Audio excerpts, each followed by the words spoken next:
comportamento que deixa o condutor preparado para reagir contra acontecimentos inesperados é denominado direção. Esse denominado quer dizer, é chamado de direção corretiva.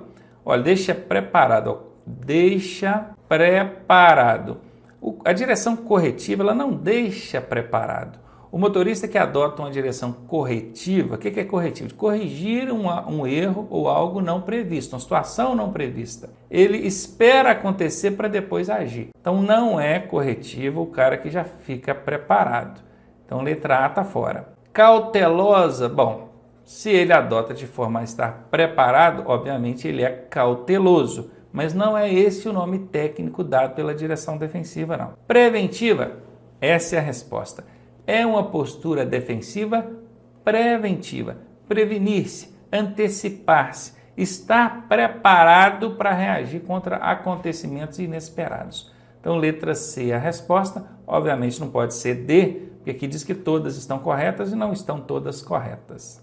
Bom, antes da resposta, eu quero te avisar que eu criei um treinamento com todas essas armadilhas e pegadinhas, essas covardias que o Detran faz em prova. Se você quiser conhecer, eu vou deixar o link aqui na descrição e também nos comentários, fixados no topo. Confere lá. A frequência obrigatória em curso de reciclagem, vejam, estão obrigando a pessoa a frequentar curso de reciclagem. Ó, frequência obrigatória. Ocorrerá se o condutor fizer o quê? Quando ele tiver o direito de dirigir dele suspenso, ele vai ter que fazer curso de reciclagem? Sim, vai ter que ir lá para a autoescola, fazer um cursinho de 30 horas aulas, depois fazer a prova no Detran e esperar o tempo da suspensão do direito de dirigir dele para poder pegar a carteira dele de volta. Então, nesse caso aqui, sim. E se ele se envolver em acidente grave para o qual ele haja contribuído diretamente para a ocorrência do acidente? Sim, isso também é previsto no código, que ele vai precisar de passar por curso de reciclagem.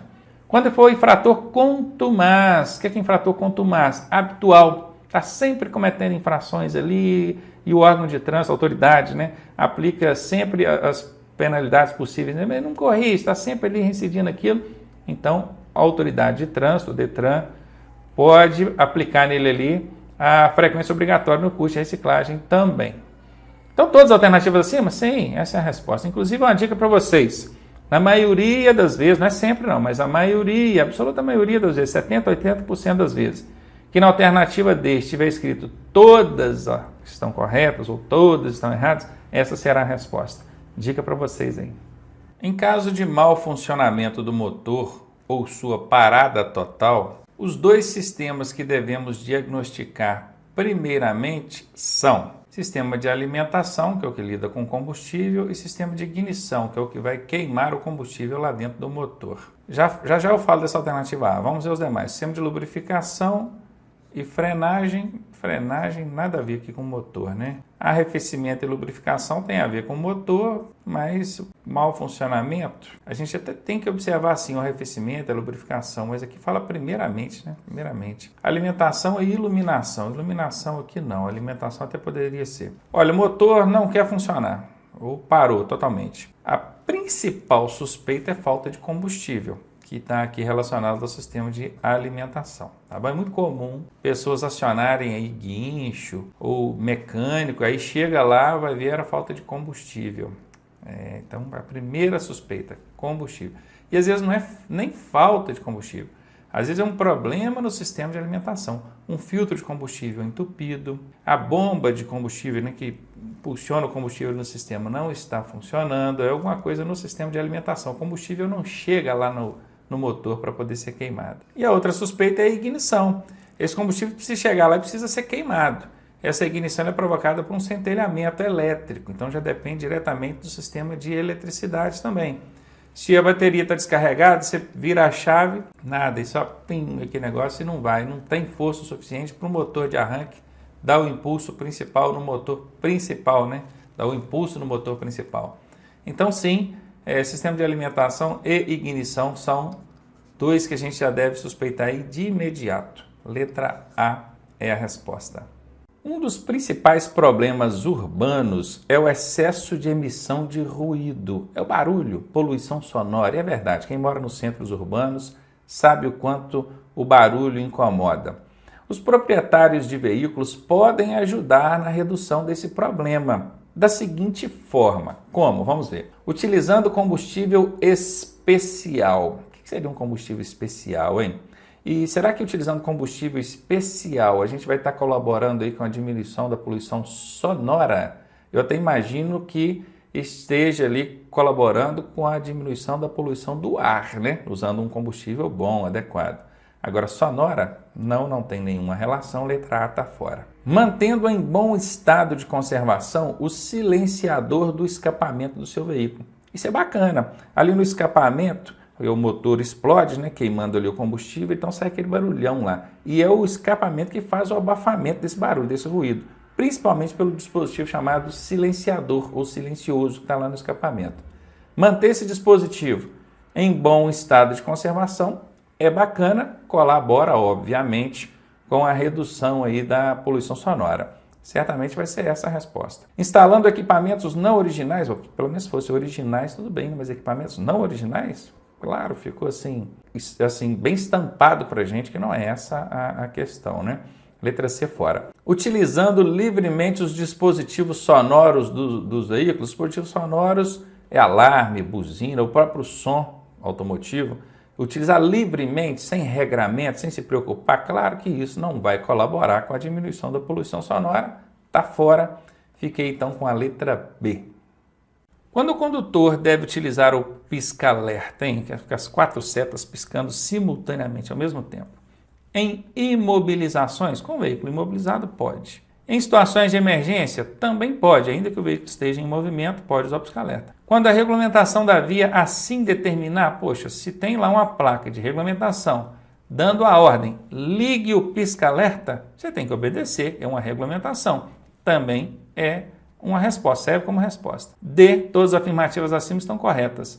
Realmente essa é a resposta e a dica que eu deixo é, em 80% a 90% das vezes que na alternativa D tiver escrito todas, essa será a resposta.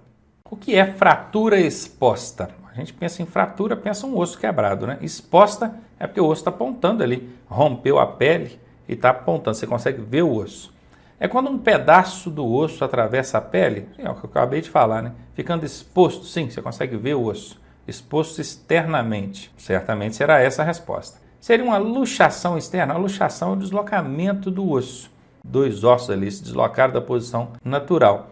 Luxação externa, estranha. Aqui a questão está falando de fratura, não está falando de luxação. Fratura é quando o osso quebra, mesmo que parcialmente. Mas ele quebra e ele fica exposto. A luxação não há quebra do osso. Não é fratura, é diferente. A alternativa B está fora.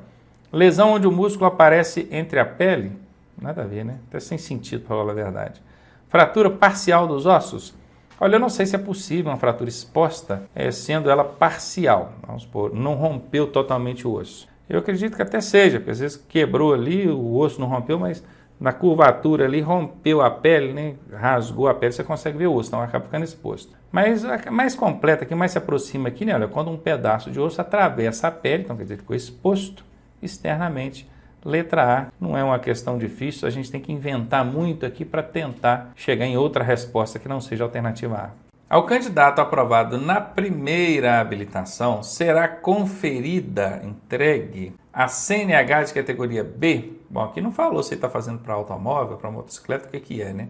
E aqui ainda tem um outro grande problema, CNH. CNH é carteira definitiva, só põe a mão nela quem já tem a provisória, ficou com ela 1 ano, não cometeu nenhuma infração grave, nem gravíssima, nem reincidente média, aí vai pegar a CNH. Então, CNH, não. Aqui de novo, ó, CNH, não, está fora. Aqui está falando da LADV. LADV é a licença de aprendizagem, é para quem está treinando aulas de direção. Veja que aqui ele já foi aprovado na primeira habilitação. Então, LADV, não. Ele vai receber, então, a PPD, que é a permissão para dirigir, ou a CC, que é a autorização para conduzir ciclomotores, com validade de 1 ano. Exatamente. Tanto a PPD quanto a CC vai ter validade de 1 ano e ao término desse 1 ano não tendo cometido nenhuma infração grave, nenhuma infração gravíssima e nem sendo reincidente em infrações médias, aí recebe então a habilitação definitiva.